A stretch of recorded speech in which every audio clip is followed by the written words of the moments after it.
Students, तो आज हम समझेंगे डोसा इकोनॉमिक्स क्या है। तो डोसा इकोनॉमिक्स का जो कॉन्सेप्ट है वो रघुराम राजन द्वारा दिया गया था और रघुराम राजन जी आरबीआई के पूर्व गवर्नर थे और उन्होंने ये कॉन्सेप्ट 2016 में दिया जब पेंशनर्स के द्वारा जो बैंक द्वारा दिए गए ब्याज दरों को कम कर दिया गया, तो उनके द्वारा इसको क्रिटिसाइज़ किया जा रहा था। तो उस दौरान उन्होंने ये समझाने का प्रयास किया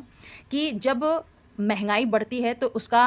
आपकी परचेजिंग पावर पे क्या प्रभाव पड़ता है, दूसरा आपका जो वास्तविक बचत हो रहा है उस पर क्या प्रभाव पड़ता है। उन्होंने बताया कि जब इकॉनमी में महंगाई ज़्यादा होती है और बैंक द्वारा ज़्यादा ब्याज दर दिया जा रहा हो, तो वो उतना बेनिफिशियल निवेशकों के लिए नहीं होता जितना ये है कि अगर इकॉनमी में इन्फ्लेशन रेट कम है और बैंक लो इंटरेस्ट रेट ऑफर कर रही है, तो वो स्थिति निवेशकों के लिए ज़्यादा बेनिफिशियल है। फॉर एग्जाम्पल मान लीजिए 10% से इन्फ्लेशन बढ़ा है और 10% बैंक ब्याज दर भी ऑफर कर रही है, तो आपका जो बचत होगा वो वास्तविक बचत ज़्यादा नहीं है, ठीक है। और इसके विपरीत अगर बताते हैं, मान लीजिए इन्फ्लेशन रेट घट के 8% हो गया,